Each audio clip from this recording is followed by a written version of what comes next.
Olá pessoal, Deus te abençoe, ótimo dia para você. Não sei o horário que você vai assistir esse vídeo, mas desde já deixo o meu abraço, peço para você compartilhar, curtir também o nosso canal, se inscrever e também nos apoiar, tá bom? Com o seu comentário. Assista esse testemunho, preste atenção, seja edificado. Ex-Muçulmana, contando um testemunho muito lindo, muito forte. Acompanhe comigo, Deus te abençoe, em nome de Jesus. A crowd started to gather.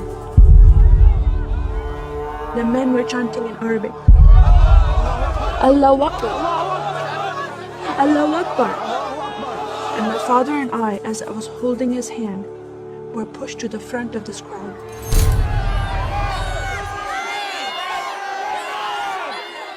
In the center of this crowd was an Arabic woman, dressed just like this, and she was tied up and she was sitting on a box. Next to her was an Arabic man, and he did a traditional Islamic prayer on the floor. And he got up from the floor, and from his side, he pulled out this very long golden sword, and he beheaded the woman. My legs are shaking, and my heart is going fast. And my father said, if you don't listen to the teachings we're instilling in your life, this will happen to you one day.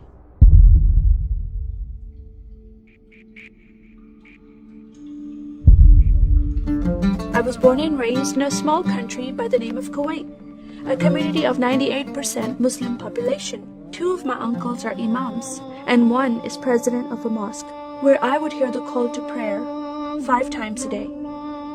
As a Muslim, the word Yahudi, which means Jew, was instilled in me as a bad word, as a cuss word. Yahudis should not exist. They should be killed. And I never thought to question, why would I hate them? I never met Jewish people in my life. They never did anything to harm my family. I just hated them. Just the word brought hatred in my heart. It's very important to learn the Quran and the Hadith, and even memorize it in Arabic. I even entered a competition where you recite a long chapter in front of Islamic leaders and teachers.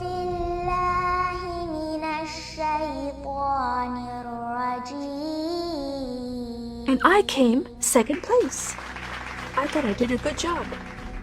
But my father said, no, that's not good enough. Most of my life for me, it was alone, by myself, broken person, in need of love from my family, but I never received it from them. I tried to experience this love from Creator God, from Allah.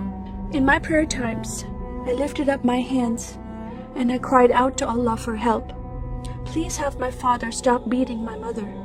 Please have my father stop beating me. But no help came. God is not a personable God to Muslims. God doesn't say, I love you. Saddam Hussein forces came in the middle of the night and invaded the small country of Kuwait.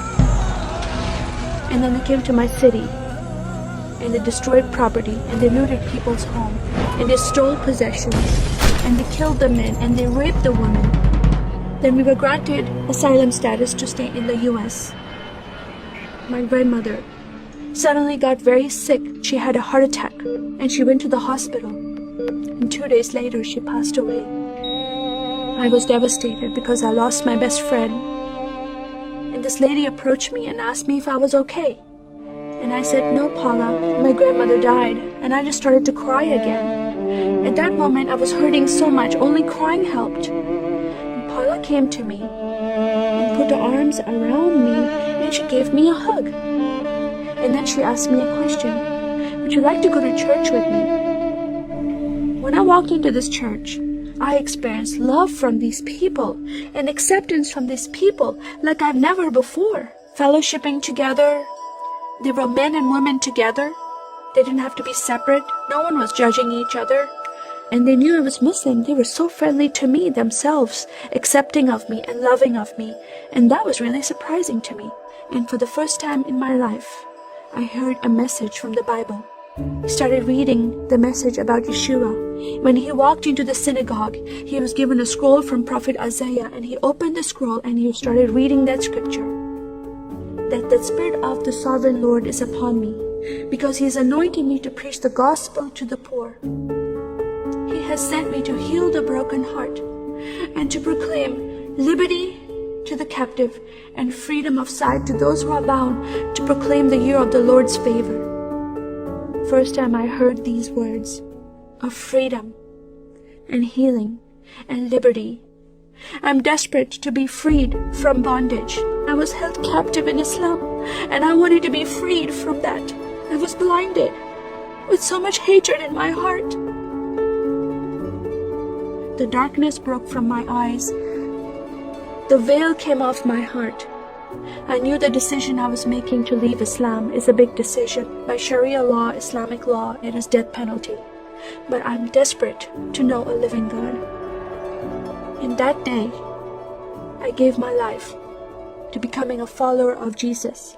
This is the God of Israel, God of Abraham, Isaac, and Jacob. And the nation of Israel is God's heartbeat. And I said, God, forgive me. I did not know I hated your people. I love the Jewish people because it's their God, their Messiah, that I'm following. And He told me to love them. I never knew what happened to the 6 million Jews that died. I never heard that in Kuwait in history. Now that I met Holocaust survivors, I know their story, and I shared my story with them. Your God, your Messiah, changed my heart, giving His life for me, so I can have life everlasting. He rescued me. He saved me. He came and brought joy in my life again. And I'm a blessed woman. And I start crying, and they start crying, and we are able to relate to each other, and they embrace me, and they love me, and they experience some healing, I believe, when they hear my story.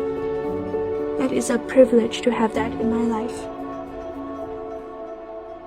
I am one for Israel.